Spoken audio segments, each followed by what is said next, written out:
Assalamualaikum warahmatullahi wabarakatuh. Alhamdulillahirabbil alamin wassalatu wassalamu ala asyrafil anbiya'i wal mursalin wa ala alihi wa ashabihi ajma'in. Asyhadu an la ilaha illallah wa asyhadu anna Muhammadar Rasulullah. Allahumma shalli ala sayidina Muhammad wa ala alihi ila yaumil qiyamah. Subhanaka la ilma lana illa ma 'allamtana innaka antal alimul hakim. Rabbi shrah li sadri wa yassir li amri wahlul 'uqdatam min lisani yafqahu qawli. Yang saya hormati guru kita semua di majelis ini, Bapak Kiai Edi Mulyono selaku juga Sohibul Bait, termasuk kalau di bahasa Arab kan ya berarti Ashabul Kafe ya gitu ya. Jadi karena kafenya banyak jadi Ashabul Kafe. Kemudian yang saya hormati para tetua-tetua kita semuanya, moderator atau host pada malam hari ini Mas Alvin, terima kasih sudah ditemani. Merupakan kebahagiaan ditemani Mas Alvin, karena sebelumnya biasanya saya tidak bahagia kalau ditemani Kang Dinin. Banyak Kang Dinin datangnya terlambat, bawa perewangan lagi itu loh. Itu Mas Abdul Gofir dari Purbalingga datang ke sini. Ya Allah matur nuwun Kang Gofir, mudah-mudahan sehat sedoyo nggih. Amin ya rabbal alamin. Itu bakul kopi nanti kalau mau beli kopi sama beliau gitu ya. Tidak lupa kepada sederek-sederek saya, ini ada Mas Manye yang biasa nemani ke kuburan, Mas Andri ini juga sering kita kalau ke kuburan bareng-bareng. Kemudian ada termasuk juga mungkin ada mahasiswa saya, ada teman-teman saya, dan termasuk ini tukang pukul ini ya. Ketimbang ngeplai wong, luwe HP ngeplai rebana. Gitu. Alhamdulillah. Ngeplai koncone dhewe. Ya baik, waktu itu saya diminta Pak Edi untuk bicara tentang maulid ini, tapi dari perspektif yang apa gitu, yang paling tidak jarang atau mungkin nggak pernah dilihat orang gitu ya. Akhirnya memang saya sudah berapa kali maulid ini menyampaikan materi ini, tetapi tidak terlalu banyak subjeknya karena biasa di kalangan masjid Pak Edi. Jadi kalau di kafe ya ini berarti mumpung ketemu sama mahasiswa yang rata-rata berpikirnya masih pakai otak kan gitu kan. Jadi saya sampaikan cukup banyak ini materinya, nanti kita sama-sama berpikir ya itu. Ya, baik. Sebenarnya materi ini merupakan satu kesadaran saya ketika mengikuti rangkaian maulid di Yogyakarta, tetapi tidak hanya dalam maulid dalam arti maulidan seperti umumnya para santri-santri atau masyarakat umum maulidan gitu. Jadi saya melihat misalnya di Sekaten dan di macam-macamnya, nanti kita bahas di sini, kita akan melihat ternyata upacara penghormatan dan pemuliaan terhadap Kanjeng Nabi Muhammad Sallallahu Alaihi Wasallam itu kalau di sini itu mewujud menjadi kebudayaan. Jadi tidak hanya sekedar upacara sehari-hari atau kumpul selapanan atau kumpul membaca kitab maulid, tetapi mewujud menjadi kebudayaan. Jadi makanya saya beri waktu Pak Edi minta judul itu, saya kasih judul ini ya. Kita lihat bagaimana nanti pemuliaan terhadap Kanjeng Nabi ini di Jawa itu diwujudkan menjadi budaya material. Budaya material itu maksudnya produk atau yang diciptakan manusia, ya apa saja yang diciptakan manusia berupa benda-benda material, ya berupa materialnya nanti kita lihat. Benda material itu apa definisinya? Definisinya adalah sensible object. Jadi yang bisa dirasakan, disentuh, diraba, dilihat dengan panca indera. Itu berarti budaya material. Ya gitu. Ini definisi di dalam kajian antropologi begitu ya. Mungkin nanti kita akan melihat bagaimana nanti Kanjeng Nabi di Jawa dimuliakan dalam bentuk budaya material itu. Nah, yang pertama kita akan melihat dulu Kanjeng Nabi apa disebutnya di sini gitu ya. Nah itu ini nanti saya jelaskan di bawah ya, ini ada nanti. Di Jawa Kanjeng Nabi itu kalau disebut namanya itu saru. Nyebut nama Muhammad itu saru kalau di sini. Maka di sini tuh kalau disebut Kanjeng Nabi itu sudah cukup kanjeng. Jadi kalau disebut Kanjeng Nabi itu sudah pasti merujuk kepada sosok yang bernama Nabi Muhammad Sallallahu Alaihi Wasallam. Jadi di sini menyebut Muhammad itu nggak pas, orailok ya kira-kira gitu ya kalau menyebut. Tapi kalau disebut Kanjeng Nabi itu pasti orang tahu bahwa yang dimaksud itu adalah sosok yang bernama Nabi Muhammad itu gitu ya. Nah, ini pemuliaan orang Jawa begitu terhadap Kanjeng Nabi. Enggak sebut namanya tapi sebut derajatnya. Ya, derajatnya yang disebut apa? Kanjeng ingkang jumeneng atau sosok yang paling tinggi derajatnya. Nanti berbeda kalau disebut Kanjeng Sultan, apalagi Kanjeng Mami kayak di sinetron-sinetron itu ya gitu. Itu beda lagi sebutannya kalau disandingkan dengan sosok yang bukan Rasulullah, bukan utusan Allah itu berbeda. Nah, karena itu sebutan kanjeng itu kira-kira kalau kita bahasakan dengan bahasa Arab itu nanti kita akan ketemu dengan itu istilah a'lal maratib. Itu seperti bahasa di Maulid Tiba ya. In udhiya ya'fu wa la yu'aqib wa in khusima yasmutu wa la yujawib. Nah, baru arfa'uhu ila a'lal maratib. Jadi a'lal maratib itu kalau diterjemahkan ke dalam bahasa Jawa itu kanjeng. Kanjeng ingkang jumeneng. Atau dalam bahasa yang lain nanti disebut dengan sahibul maqamil a'la. Ya. Jadi sahibul maqamil a'la itu kalau diterjemahkan ke dalam bahasa pemuliaan di Jawa itu nanti setara atau sebanding atau sama dengan makna kanjeng. Ya. Maka disebut dengan kanjeng Nabi itu cukup disebut kanjeng Nabi. Kenapa? Karena sudah menunjukkan derajatnya. Karena tidak ada yang lain selain bahwa sosok yang disebut kanjeng itu adalah Nabi Ageng Muhammad Sallallahu Alaihi Wasallam. Nah, oke, tapi ada juga orang yang nggak mau nyebut pakai istilah derajat ini, hanya langsung nyebut Muhammad, itu juga nggak apa-apa karena mungkin biasa seperti itu gitu. Tapi kalaupun memang mau nyebut Muhammad tok ya seharusnya kalau manggil gurunya atau manggil pimpinannya ya panggil namanya juga kan gitu kan. Misalnya Pak Edi misalnya gelarnya profesor gitu ya, profesor doktor. Nah, nanti kalau manggil kepada yang kami hormati Edi Mulyono, nah itu kan nggak enak ya gitu ya. Ya, tapi kalau kepada yang kami hormati Bapak Profesor Dr. Haji Edi Mulyono, SPD, MPD, MKS, KNTL, nah itu kayak Kang Din tuh loh. Kalau ngirim paket hati-hati ya sama Kang Din. Kalau pesan sarung hati-hati sama Kang Din, nanti gelarnya bisa banyak tuh ujung. Pak Posnya aja bingung sampai masuk kumparan itu loh beritanya itu. nah itu menyebut Kanjeng Nabi itu kalau hanya namanya maka harus orang lain juga harus sama derajatnya karena Nabi itu di atas. Jadi kalau kita nanti di TPA atau di madrasah atau di langgar itu biasanya diajarkan kalau nyebut Kanjeng Nabi itu dengan istilah Sayyidina Muhammad.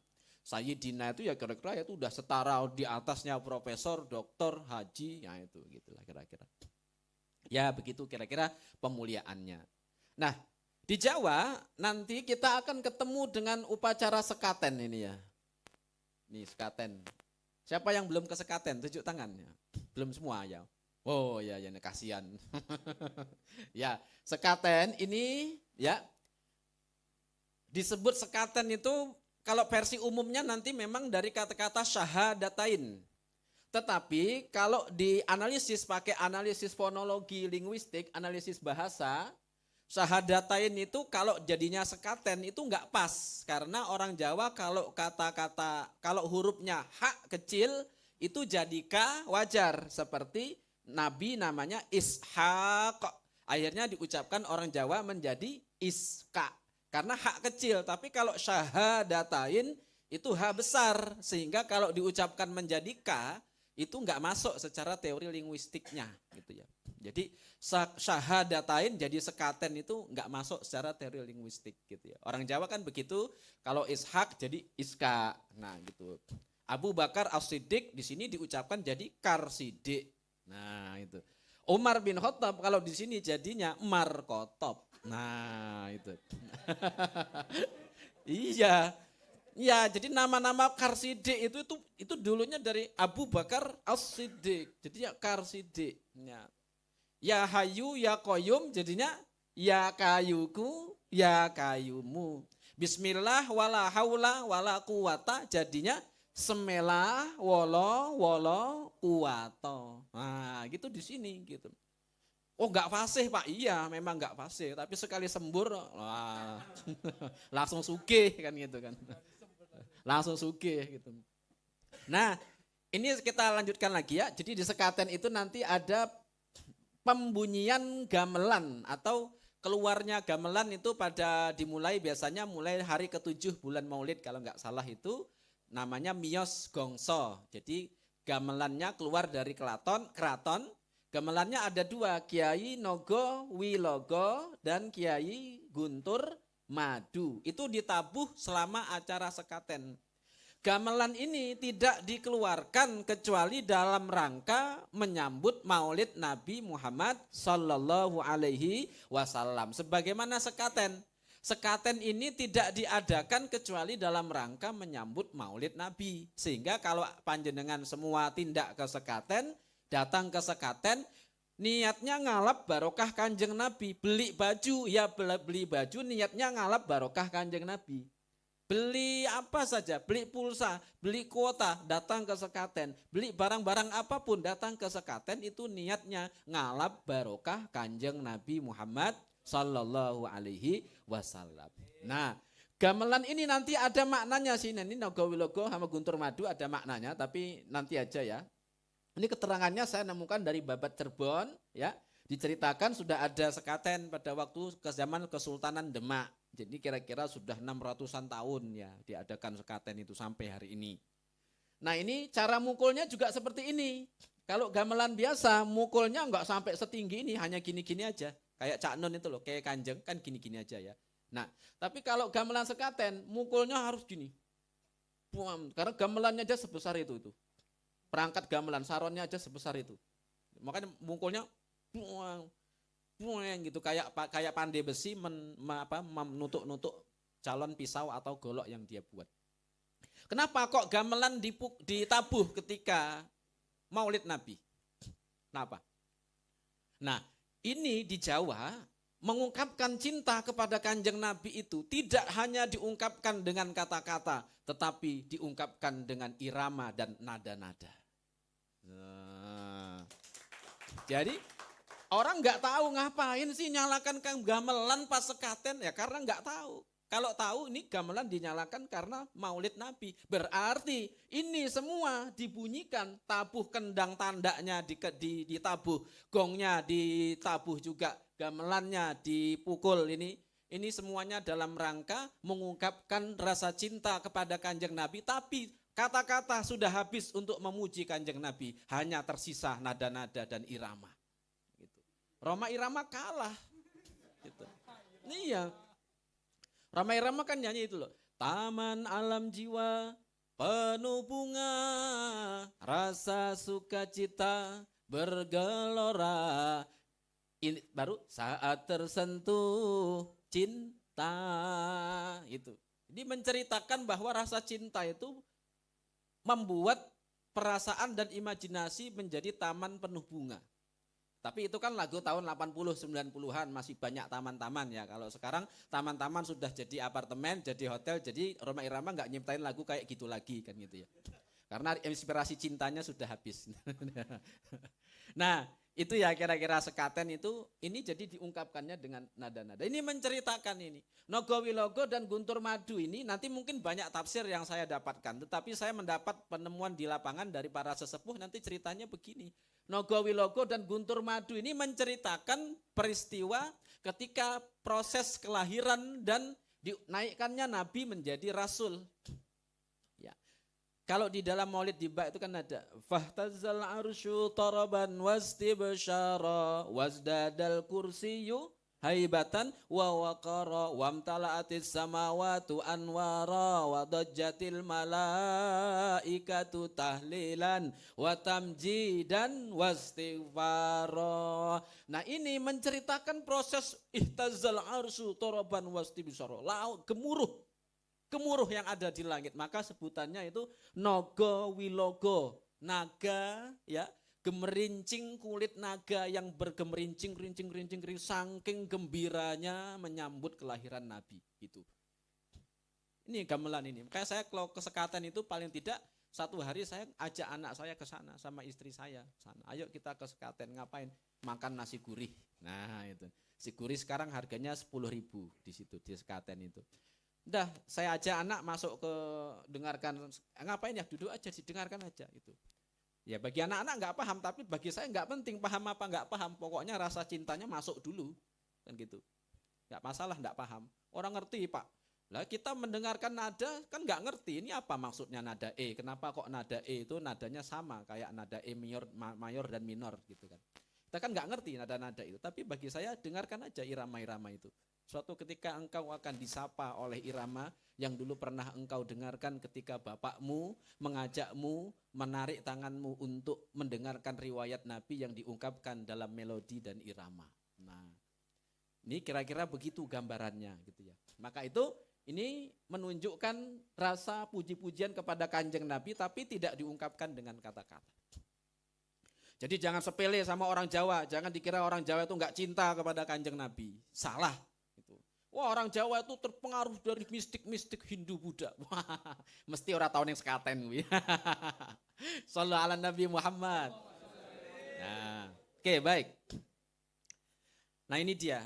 Kemudian yang Kiai Guntur Madu, ya, Kiai Nogowilogo itu ditempatkan di Pagongan Lor. Jadi Masjid Kauman itu di utaranya itu nanti ada ruangan. Nah Kiai Nogowilogo tempatnya di situ. Dan Kiai Guntur Madu tempatnya yang di sebelah selatan. Ganti-gantian setiap 30 menit. Nanti Nogowilogo dinyalakan setelah selesai bunyi, berhenti gantian yang Guntur Madu. Kalau Nogowilogo tadi gemerincing kulit naga seperti menyambut kelahiran Nabi. Kalau Guntur Madu itu artinya seperti bunyi ngongeng-ngongeng lebah. Karena apa? Karena menyambut proses turunnya wahyu. Dalam riwayat-riwayat sejarah bahwa ketika turunnya wahyu itu kan Kanjeng Nabi mendengarkan gemuruh-gemuruh seperti bunyi tawon yang saling mengawum, yang ngengong-ngengong menjelang turunnya wahyu pertama. Ya. Di Jawa begitu, ya. Pemuliaan terhadap Kanjeng Nabi. Ya. Maka sekali lagi jangan sepelekan kecintaan orang-orang di sini terhadap Kanjeng Nabi Muhammad Sallallahu Alaihi Wasallam. Karena mereka semuanya mencintai Kanjeng Nabi tetapi mereka tidak mengungkapkannya dengan kata-kata. Nah, itu. Kalau Maulid kan kata-kata ya, rokola dan terbangan mau enggak masalah, baik, bagus gitu ya. Oke. Nah, ini dia. Kelihatan ya ini, endok abang ini. Kalau kan panjenengan ke sekaten ini mesti nemukan kayak gini nih. Endok abang, satu lagi ya yang mungkin terang fotonya. Ini, kelihatan ya? Kelihatan nggih? Nah, endok abang ini tidak dikeluarkan dan tidak dijual kecuali waktu mau ke sekaten. Itu nanti yang jualan simbah-simbah dari Imogiri. Ini harganya satu ini cuma 5.000. Kalau kita tawar 5.002 itu kadang-kadang dikasih. Kok yo tego gitu ya ngenyang nih. Kayak kucing mau kawin kan gitu kan. Kucing mau kawin itu kan nyang-nyangan kan. Mangewu kan gitu kan. Patangewu gitu. Oh, no mangewu gitu. Akhirnya ya jadi kawin kan gitu kan. Aku pendak bengi ya ning omahku ya kucing kaya ngono iki. Wah, akhirnya saya mikir iki lagi nyang-nyangan apa-apa ya kan itu. Lagi tawar-menawar harga yang pas berapa kan gitu kan. Nah. Ya ini guyon ya. Baik, ini endok abang ini dikeluarkan hanya dalam rangka sekaten. Jadi kalau nggak ada sekaten, ini endok abangnya nggak keluar. Dan bentuknya mesti kayak gini, mesti ini gitu. Ini apa sih sebenarnya ini? Nah, baik kita dari yang pertama ini. Dari sini aja ya. Ini bercerita tentang 3 dunia. Mungkin saya pernah menyampaikan bahwa di Jawa itu dunia atau jagat raya itu dikonsepsikan dalam 3 tingkat. Yaitu jagat ageng, jagat madya, sama jagat alit. Jagat bawah kecil, jagat tengah, dan jagat ageng atau dunia yang besar tinggi. Ini tingkat pertama ini yang paling atas, ini jagat atas atau jagat ageng. Ya. Ini adalah jagat atau dunianya para arwah dan para malaikat yang ada di sini. Ini kalau dalam cerita Isra Mi'raj nanti seperti para nabi, para arwah dan para malaikat itu ditemui oleh Kanjeng Nabi ketika proses Isra Mi'raj. Ini orang Jawa mengkonsepsikan jagat atas itu sebagai jagatnya para malaikat, para ruh dan para nabi. Ya. Makanya ini nanti ada bulat-bulatnya ini. Nah ini pembatasnya ini loh, bulat-bulat ini pembatasnya. Ini saya waktu melihat bulat-bulat ini itu kayak melihat Dragon Ball itu. Kalau sudah mati kan ada bulat-bulatnya kan di atas itu. Yang generasi 2000 nggak tahu ini kayaknya. Saya sudah khatam 42 juz itu, Dragon Ball itu. Silsilahnya Sun Goku hafal saya itu. Nasabnya itu. Yang jelas bukan dari Yaman kan gitu. Oke, baik. Nah, ini yang tengah ini yang warna merah, ini jagat madya. Kalau yang atas tadi adalah jagatnya para malaikat, para ruh dan para nabi. Yang ini jagat madya atau jagatnya manusia, jagat kita ini. Jagat kita. Ya. Oke, sekarang yang bawah ini, bunga-bunga kembang-kembang yang di bawah ini melambangkan jagat bawah atau jagat alit, jagat kecil, dunia di bawah manusia atau dunia di balik manusia, yaitu dunia para jin, tumbuh-tumbuhan, hewan-hewan, dan makhluk-makhluk lain selain manusia. Itu makanya tadi saya tawasul kan semuanya kita kirimi. Itu tadi saya mengirimi jagat atas, ya, jagat manusia, para wali, guru-guru kita, orang tua kita, kemudian tadi ada Gunung Merapi, Laut Selatan, sungai-sungai, kali-kali, bulan, bintang, matahari, termasuk hewan-hewan, tumbuh-tumbuhan, semua kita kirimkan. Karena apa? Karena nanti di Jawa konsepsi tentang jagat dunia ini itu memang ada 3 tingkat. Jadi kalau pemahaman di Jawa, rahmatan lil alamin itu artinya 3 jagat. 3 jagat tadi. Jadi alamin seluruh alam, iya itu makna umum. Tapi kalau di Jawa nanti seluruh alam itu maksudnya yang meliputi 3 jagat. Yaitu jagat para arwah, para nabi, para malaikat, jagatnya manusia, dan jagat bawahnya para jin, makhluk-makhluk halus, tumbuh-tumbuhan, hewan-hewan, semuanya adalah jagat yang ketiga. Itu kalau dalam istilah kuno nanti disebut dengan istilah tribuana atau triloka, ya gitu ya.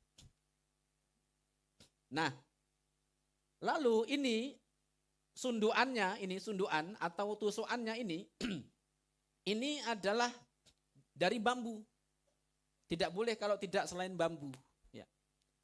Itu apa maksudnya? Sunduannya ini ya mewakili ungkapan simbolik atau ungkapan lambang mengenai Kanjeng Nabi Muhammad Sallallahu Alaihi Wasallam. Jadi sunduannya itu simbolnya Kanjeng Nabi.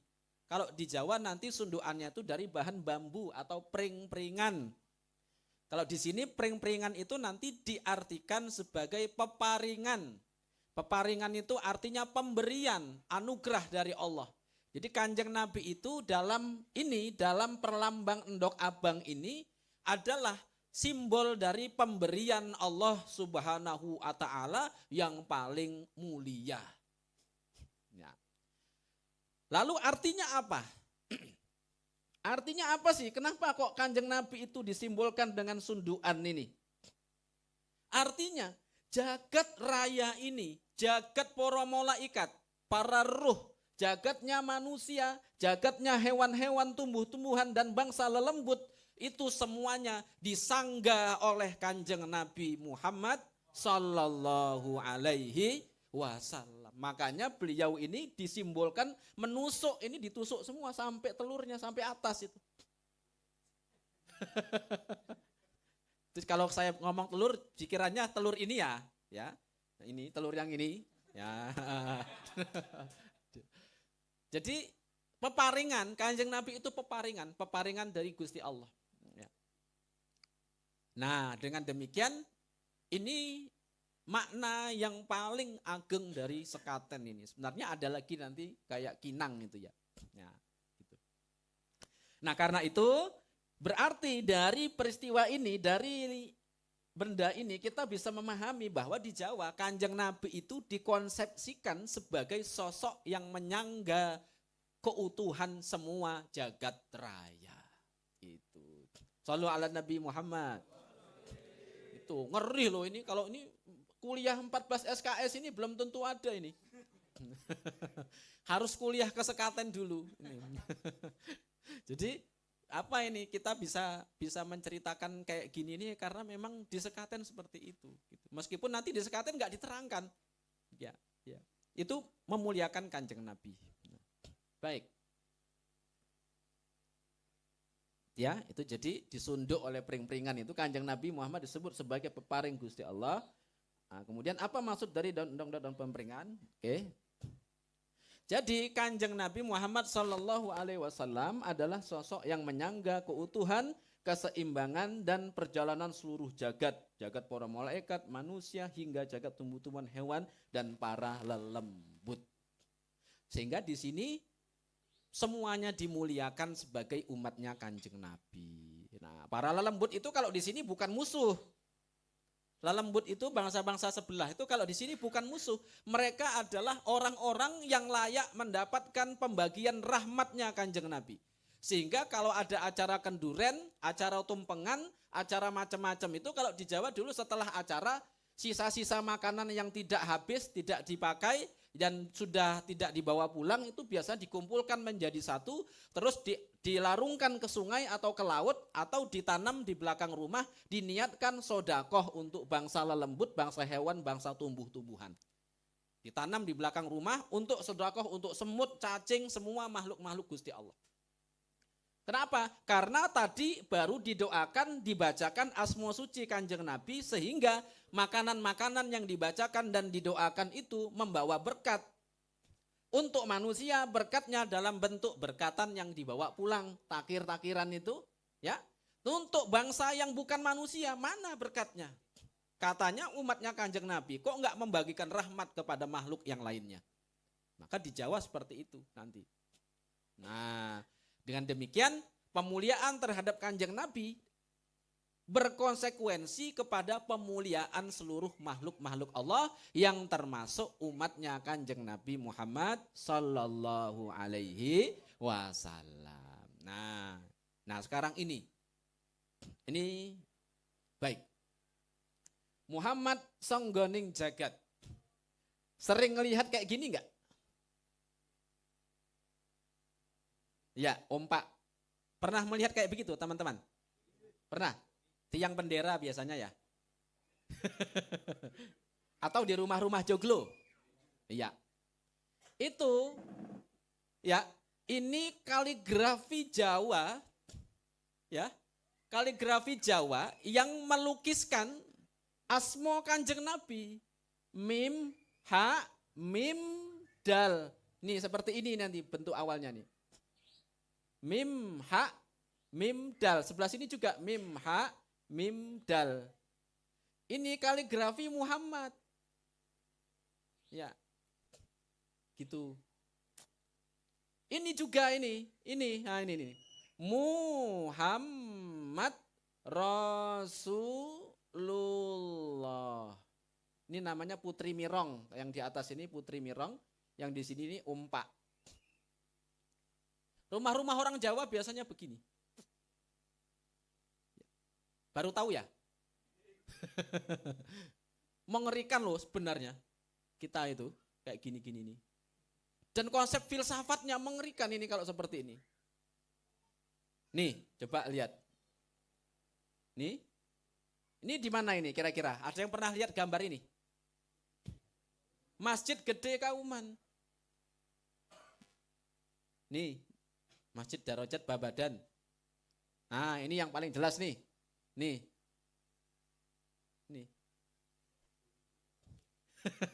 Biasa kalau untuk bersandar sambil buka-buka HP toh.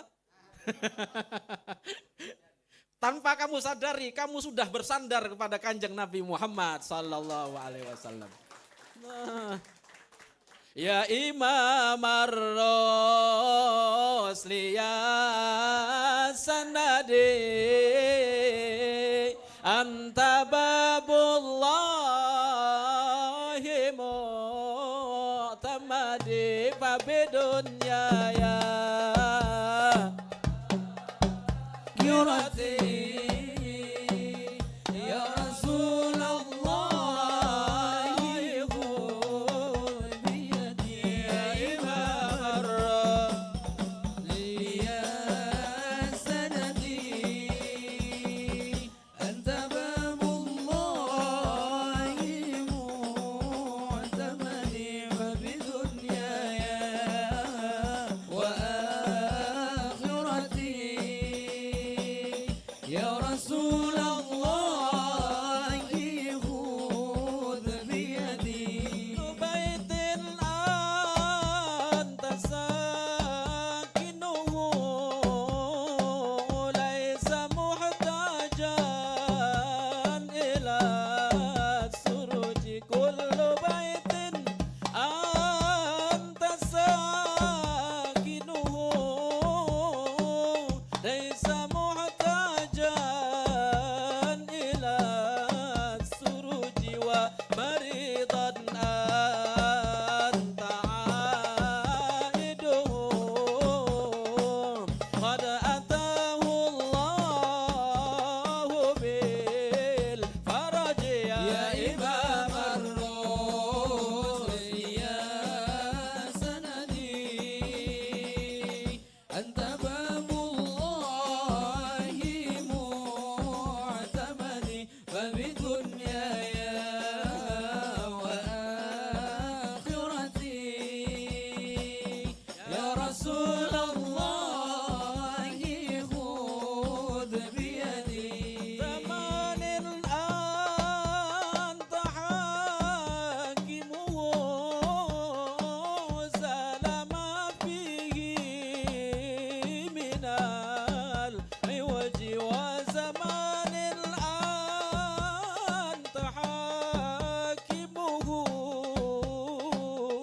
salama fihi minal iwaji wa zamanin hujjatuna yawma ya'tin nasu bil hujaji ya imam ar-rusli ya sanadi anta babullahi mu'tamadi fabidunya ya wa akhirati ya Rasulullah khudh biyadi rabbi fanfa'na bi barakatihim wahdinal husna bi hurmatihim rabbi fanfa'na bi barakatihim wahdinal husna bi hurmatihim wa amitna bi tariqatihim wa mu'afatihim minal fitani ya imam ar-rusli ya sanadi anta babullahi mu'tamadi fabidunya ya wa akhirati ya Rasulullah khudh biyadi sallu ala Nabi Muhammad. Allahumma sholli wa barik.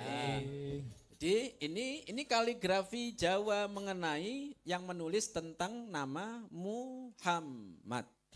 Ini bisa dikembangkan kalau ada adik-adik yang ingin meneliti tentang kaligrafi Jawa. Jadi selama ini kan kita kalau belajar kaligrafi kan standarnya kaligrafi Persia.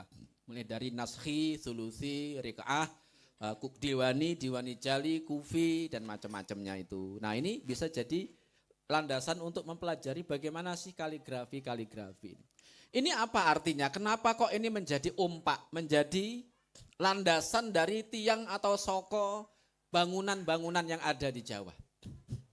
Sama seperti Endok Abang tadi. Konsepnya adalah bahwa Kanjeng Nabi itu adalah songgoning jagat. Ini biasanya kalau di rumah-rumah Jawa, ini umpak ini menjadi pilar 4, dasar umpak atau 4 pilar yang menjaga keutuhan rumah. Pilar yang di sini, pilar yang di situ, karma di situ.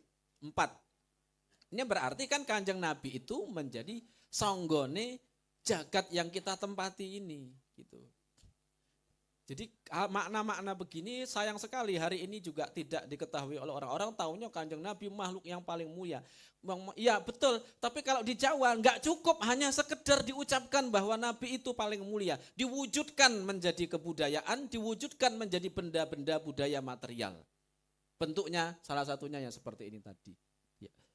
Sama yang ini tadi. Nah ini Putri Mirong ini namanya ini. Ini. Jadi tanpa kita sadari kita sudah berjumpa dengan Muhammad, tetapi kita melihatnya hanya saja kita tidak menyaksikannya. Nah, gitu ya. Itu ya. Ya, besok datang ke Masjid Kauman, lihat ini langsung. Atau di Masjid Babadan, JEC itu, Utara JEC, itu ada kayak gini, di tengah-tengahnya nanti ada. Ini Masjid Kauman. Ya.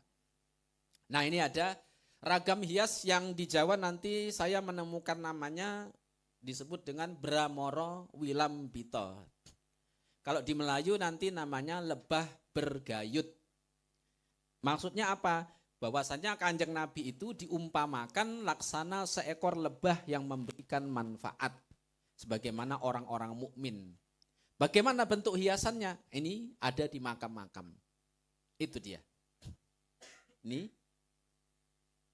Ya, ini juga ini. Ini memang potongannya di sini. Saya cut di sini. Ini. Kemudian di sini juga ada di Kota Gede ini Gedongan, ya.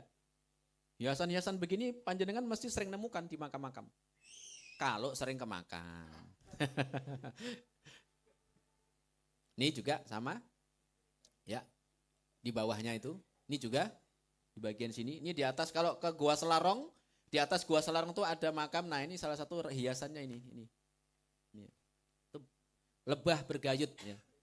Menggambarkan lebah. Ini di Sukoharjo. Ya, ini rata-rata makam dari tahun 1500 sampai tahun 1700. Ya, 1500 sampai 1700 Masehi. Jadi hiasan seperti ini menunjukkan lebah bergayut atau Bramoro Wilambito. Bramoro artinya lebah, Wilambito artinya yang menggelantung gitu ya. Oke, sekarang kita akan menemukan bagaimana nanti nama Muhammad diukir di makam-makam pada makam-makam abad ke-19 atau tahun 1800 sampai 1900. Begini bentuknya. Ya, ini dia. Kelihatan ya? Mudah-mudahan kelihatan teman-temannya. Ya, ya. Ini namanya Muhammad Salira. Salira artinya Muhammad kembar. Muhammad Salira itu Muhammad kembar ya. Muhammad bercermin. Jadi karena dia bercermin maka yang sebelah sini memantulkan yang sebelah sini. Yang sebelah sini memantulkan yang sebelah sini. Gitu. Ini juga ini. Ya. Ini Muhammad Salira. Ini di makam-makam. Ya. Di makam-makam tahun 1800-an ini. Kita cek yang lain. Nih, kelihatan ya? Nah ini kaligrafi Muhammad Salira tadi. Muhammad bercermin. Mim, ha, mim, ini dalnya. Ya, ini juga mim, ha, mim, dalnya di sini. Gitu. Muhammad bercermin. Ini di makam-makam tahun 1800, tahun 1900. Ada lagi? Ini. Wah, ini lebih besar lagi. Nah, jelas lagi ya. Mim, ha, mim, dal. Ini mim, dal. Ini juga mim, ha, mim, dal. Yang belakang nanti kalau misalnya nggak kelihatan mau minta PDF-nya saya kasih kopi aja enggak apa-apa. Nah, sampingnya ini jelas ya. Muhammad. Ini juga ini Coba bayangkan. Tulisan Allahnya tidak kaligrafis.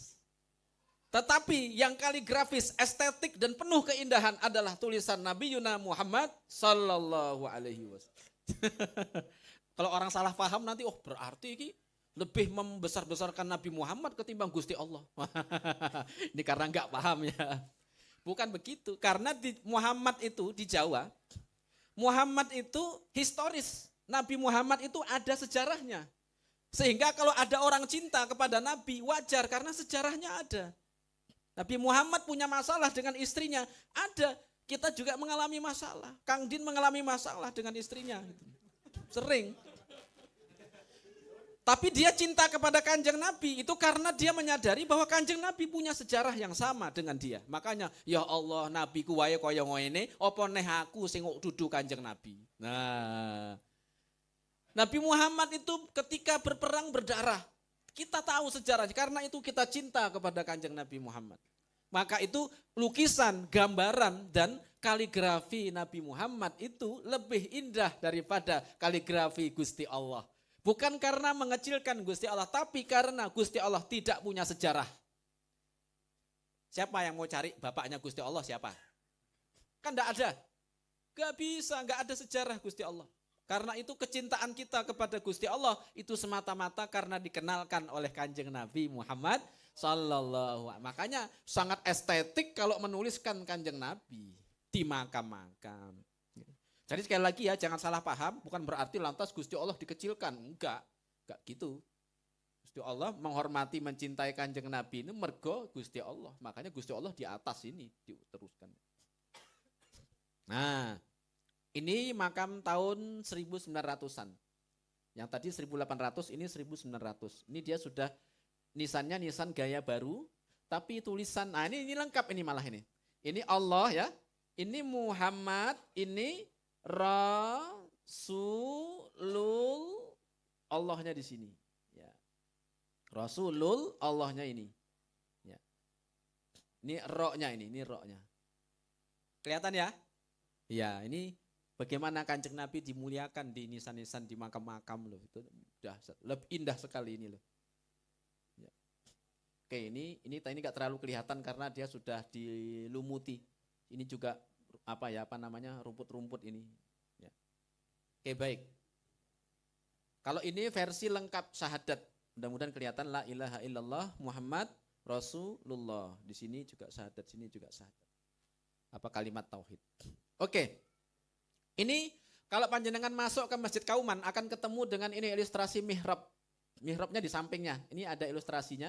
Ini berisi tentang anjuran untuk mempercepat gerak dalam sholat Jumat. Ya. Ada kaligrafi Muhammad Salironya atau Muhammad bercermin.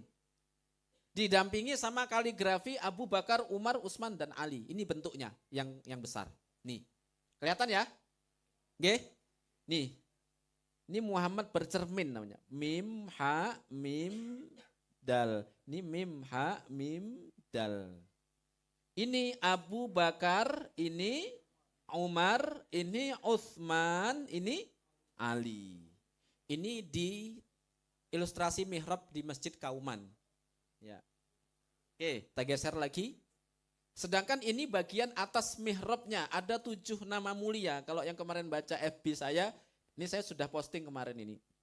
Muhammad Saliro. Ada nama siapa? Hamzah, Zakaria, Yahya, Fatimah, Hasan, Hussein, dan Abbas. Ini bentuknya. Ya, ini dia. Ini Allah. Ini Muhammadnya. Ya. Ini Hamzah. Ya, ini Zakaria, Yahya, Fatimah, Hasan, Hussein, Abbas. Nah, ini bentuk foto yang ada di buku ini kayak gini nih. Nah, itu dia. Allah, Muhammad, Zakaria. Ini unik, biasanya dalam tradisi raja atau tradisi ornamen itu biasanya hanya Rasulullah, Abu Bakar, Umar, Utsman, Ali atau Hasan, Hussein dan Fatimah. Tetapi di mihrab Masjid Gede Kauman ini melibatkan Hamzah, Yahya, Nabi Zakaria dan Abbas. Saya belum menemukan di kaligrafi yang menyebut nama paman-paman Nabi, Hamzah, ya, Abbas, Yahya dan Zakaria. Dalam tradisi raja sekali lagi dalam tradisi raja-raja atau jimat-jimat yang dipakai di dalam dunia Islam, terus kami belum menemukan ada nama Hamzah diterapkan dalam bentuk raja. Hamzah, Abbas, kemudian Yahya dan Zakaria. Kalau Fatimah, Hasan, Husain sudah banyak. Tapi ini unik sekali. Ini seolah-olah saya ingin, kalau Sultan Hamengkubuwono I ada, saya ingin bertanya kepada beliau, apa maksudnya panjenengan Kanjeng Sultan menulis ini? Kita akan susah mencari maknanya apa atau ini, kenapa kok digini ya Allah gitu. Itu karena kita nggak paham begini, akhirnya kita cuek-cuek aja kan gitu. Alhamdulillah, uripku ora abot. Hidup saya sudah terlanjur berat gara-gara ketemu kayak begini. Ya, kira-kira begitu. Nah, ini hari-hari, nanti hari Jumat itu kalau di Jawa, hari Senin, hari Ahad atau hari Minggu itu harinya Adam, hari Senin itu Ibrahim, hari Selasa Isa, hari Rabu Musa, hari Kamis Idris, hari Jumat Muhammad, hari Sabtu Sis. Itu pembagian hari-hari di Jawa begitu. Oke. Nah, ini ada Kidung Rumek Soeng Wengi. Ini saya foto aja dari kitab Primbon, kitab paling musyrik sedunia. Paling musyrik yang sing sapa wonge maca kitab Primbon. Nah, nggih menika tiyang ingkang musyrik. Nah, ini disebab ya. Kita nanti akan ketemu dengan tradisi hizib-hizib di dalam dunia Islam. Kita mulai dari sini, ini bagian tengahnya ya. Ini. Pandadya sarira tunggal arti Adam utekku. Jadi Adam itu adalah di otak. Baginda sarira tunggal arti Adam. Jadi diri kita ini semuanya Nabi Adam. Sarira tunggal. Utekku baginda Sis. Nabi Sis itu adalah otaknya.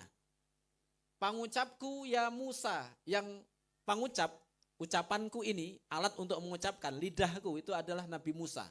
Ini kalau akrab dengan tradisi hizib-hizib nanti kan ada ya wa khotamu Sulaimana ala lisani wa aso Musa fi yadi, yaitu hizib untuk ilmu pelet gitu ya. Saya nggak percaya karena yang ngasih hizibnya sampai sekarang nggak nikah-nikah. Ya, enggak, guyon ya. Ini cuma untuk supaya enggak tegang aja ya. Ya. Napasku Nabi Isa linue.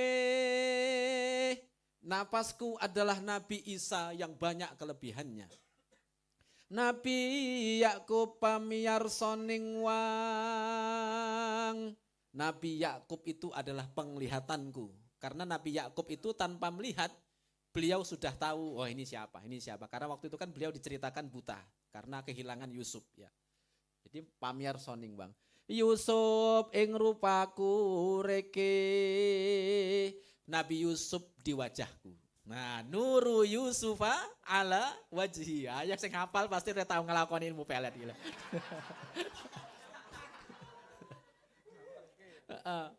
Makanya waktu mitoni dulu kan orang tuanya Kang Din bacakan surat Yusuf. Tapi ketika lahir kok elek. Nah itu.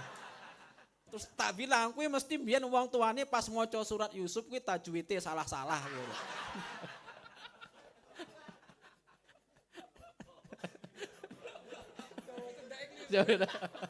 Dawa cendake keliru. Nah. Ngono kuwi dadine pokoke.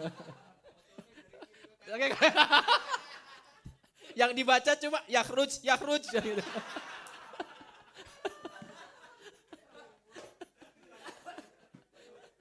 Shallu ala Nabi Muhammad. Nah ini Nabi Daud suaraku. Nabi Daud adalah suaraku. Karena Nabi Daud di dalam sejarah dikenal suaranya bagus membaca kitab Zabur. Jeng Sulaiman kasekten mami. Nabi Sulaiman itu adalah kesaktianku. Ya. Ibrahim kang anyawa. Nabi Ibrahim itu adalah nyawaku.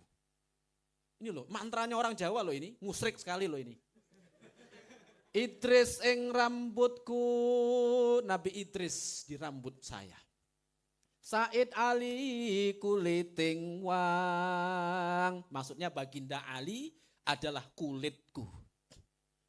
Abu Bakar getih daging Umar singgih. Abu Bakar itu adalah darahnya, dagingnya adalah Umar singgih, baginda Umar yang sangat setia. Balung baginda Utsman, balungku, tulang-tulangku adalah Sayyidina Utsman bin Affan. Terus sungsumku Fatimah kang linue. Kalau tadi balungnya adalah Sayyidina Utsman, sumsumnya adalah Ibu Fatimah Az-Zahra. Ini mantranya orang Jawa loh ini. Terus Aminah kang bebayuning onggo. Sayyidah Aminah ini adalah seluruh aliran yang mengaliri diriku. Ayub minangka ususe, Nabi Ayub ususnya. Sakehe wulutuwu, semua bulu yang ada di dalam diriku ini. Seing sariro tunggal di dalam diriku semuanya. Lan Nabi, apa ini? Lan Nabi, ya, jadi seluruh badan itu semuanya adalah sariro tunggal, itu adalah para nabi. Baru cahyaku ya Muhammad.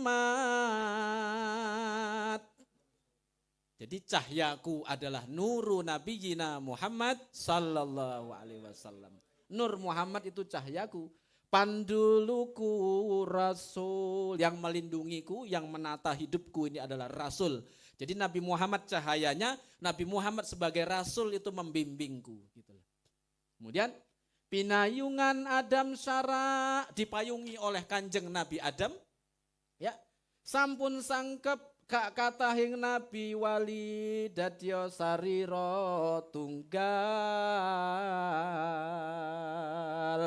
Cukup semua para nabi menjadi satu di dalam diriku sendiri. Nah, ini mantra-mantranya orang Jawa.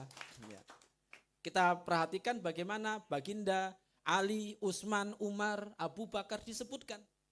Berbeda dengan sederek-sederek kita yang kaum Syiah yang tidak menghormati sahabat selain Sayyidina Ali. Di sini dihormati semuanya. Sayyidah Fatimah dihormati, Sayyidah Aminah dihormati, Nabi Yakub, Nabi Yusuf dan macam-macam, semuanya itu dihormati. Oke. Sekarang bagaimana di dalam mantra-mantra yang lainnya? Nah, ini bonus untuk Pak Gofir ini. Mantra saresmi.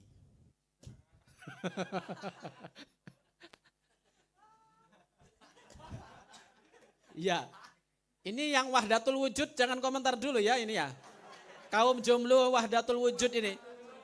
Ketunggalan eksistensi ini.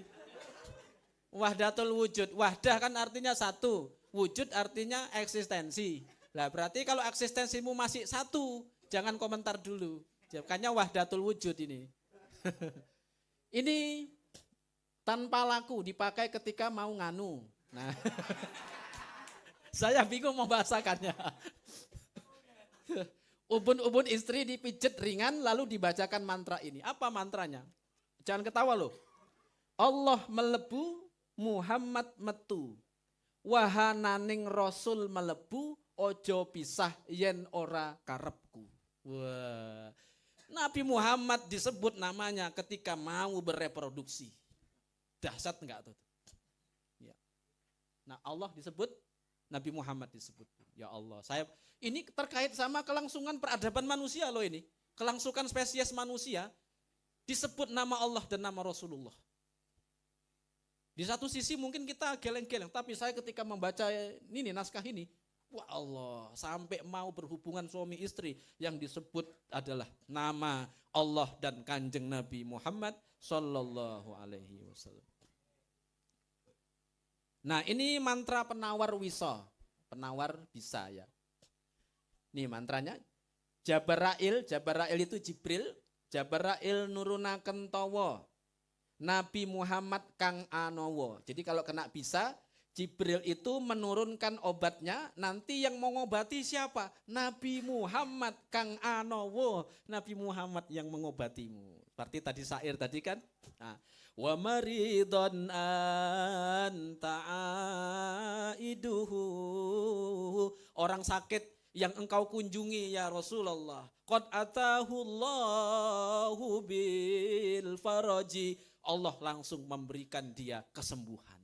Nah, makanya betul Muhammad Kang Anawa, Muhammad yang menawarkan racun kena bisa. Tawa saking karsaning Allah gitu ya. Nanti setelah diminum bacakan ke air diminumkan membaca Allahumma ya arhamur rahimin rahimun. Nah. Oke, saya singkatnya. Ini mantra penunggu rumah ketika mau bepergian. Kalau anak kos nggak usah dimantrani, nggak ada apa-apanya kok. Ranwi apa-apa kok dimantrani yo. Mesak ke malinge. Nih doa dibaca ketika mau bepergian. Sikapnya laku pasrah, pintu ditutup, entah dikunci atau tidak sama saja. Nih, ini doanya ya. Asyhadu anna pratimah pratiwi Allah. Pratimah itu siapa? Sayyidah Fatimah. Di Jawa tuh nanti Sayyidah Fatimah itu disebut Fatimah atau Pratimah. Ya. Pratiwi Allah. Ya Rasulullah, ya aku panutaning Allah. Wis Pratimah tunggu omah, tunggu wo omah. Rosonen cak cekelanmu saisine omah. Jadi nitipkan rumah dengan mengambil berkah kepada Sayyidah Fatimah. Nah, gitu. Ini kalau yang nggak paham berarti Jawa Syiah dong Pak. Telat lele. Ini bukan Syiah, ini tradisi ahli bait Kanjeng Nabi. Ahli bait itu mendahului Syiah seperti takdir mendahului kehidupan manusia. Jadi nggak ada Syiah Sunni di sini. Kalau ketemu yang Fatimah, Ali, Utsman, Umar, Baginda Abu Bakar, Umar, itu bukan tradisi Syiah di Jawa, tetapi tradisi ahli bait. Ahli bait itu keluarga Nabi, Syiah artinya pengikut. Betul enggak? Betul. Syiah itu artinya pengikut. Ini tradisi ahli bait, jadi ini tradisi keluarga Nabi. Gitu ya. Maka nama-nama mulia tadi disebutkan. Kalau ada yang mengatakan di Jawa ada bubur suro, oh itu berarti pengaruh Syiah. Bukan, nek saya bukan. Itu pengaruh tradisi ahli bait. Ahli bait mengatasi Sunni dan Syiah. Nah, gitu cara logikanya. Ya. Ini nek ora bolo dewe ora tak kandhani ngene iki. Sebentar lagi ya Mas Alvin ya. Ini menenangkan orang yang dikuasai nafsu. Jerone meripatmu Muhammad, jerone meripatku Allah. Jerone meripatmu Allah, jerone meripatku Muhammad. Edan, orang dikuasai nafsu, bacakan nama Allah dan nama Rasulullah kepada orang itu. Wah. Nah, tapi ya belum tentu manjur orang kita ini tiap hari maksiat kan itu. Tapi insya Allah dengan keberkahan nama Nabi Muhammad dan keberkahan nama Allah, insya Allah kalau ada situasi-situasi begitu dibacakan ya gitu ya. Ya minimal untuk kebaikan kita sudah menyebut nama Allah, menyebut nama Rasulullah gitu ya. Makanya ada orang bilang ke saya, aku itu enggak tahlilan bagiku itu bukan ajaran Islam, tapi kalau diundang tahlilan teman saya ikut. Kenapa? Paling tidak saya bisa membaca Al-Qur'an dan zikir-zikir di situ ketimbang di rumah nonton Korea katanya gitu kan. Shallu ala Nabi Muhammad. Nah, ini mantra penenang hati. Ini terlalu panjang ya. Saya kira saya langsung aja ya.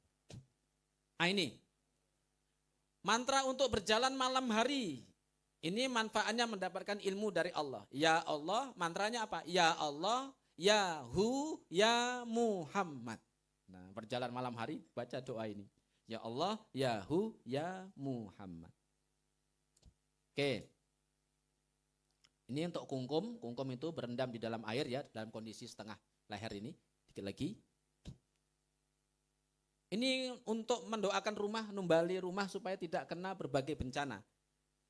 Ini membawa tali benang, diputarkan di rumah setiap jam 6.30 sore. Dimulai dengan berdiri di tengah pintu rumah bagian depan sambil membaca mantra. Putih-putih ing meripatku, pucuk ing ilatku Muhammad. Jadi bagian putih mata dan bagian ujung lidah itu adalah Muhammad. Ireng-ireng ing meripatku, tengah ing ilatku Rasul. Bagian hitam di mata kita dan tengah-tengah lidah kita itu Rasul. Telenging meripatku, poing ilatku Allah. Bagian dalam lidahku dan bagian pangkal lidahku itu adalah Allah. Lebune nafasku Allah, wetuning nafasku Rasul Muhammad. Setelah membaca, rumah dikelilingi sebanyak 3 kali, tidak boleh berbicara, membaca doa. Doanya apa ketika mengelilingi rumah sambil tidak berbicara? Apa doanya? Allah Muhammad, Allah Muhammad. Ini Hindu Buddha ya, kayak gini nih ya. Dan musyrik gitu loh.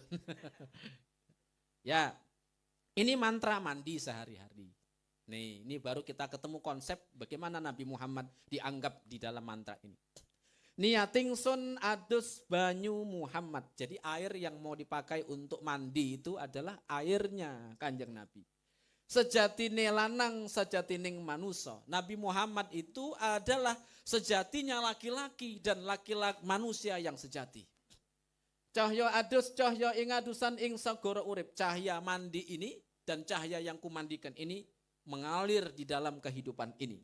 Urip tan kenaning pati, hidup terus tanpa kena mati, anom tan kenaning tua, muda tanpa kena tua, langgeng tan kenaning owah. Abadi langgeng, tidak goyah tanpa goyah-goyah. Jadi ini Nabi Muhammad dikonsepsikan sebagai seorang lelaki sejati dan lelaki manusia sejati.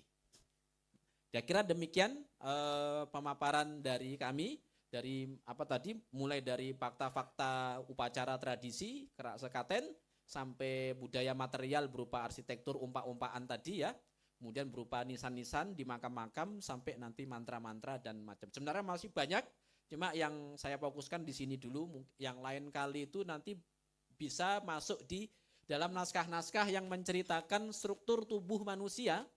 Jadi tubuh manusia itu mulai dari kepala sampai kaki itu berisi huruf-huruf hijaiyah, mulai dari alif sampai hamzah dan ya. Nah, setiap huruf itu nanti ada zikirnya. Nah, zikirnya itu biasanya menyebut nama Muhammad. Ya, gitu. Nah, demikian pemaparan dari kami. Lebih kurangnya mohon maaf. Silakan jika ada hadirin ingin menanyakan atau mengkonfirmasi. Matur nuwun, saya kembalikan kepada Mas Alvin. Tepuk tangan yang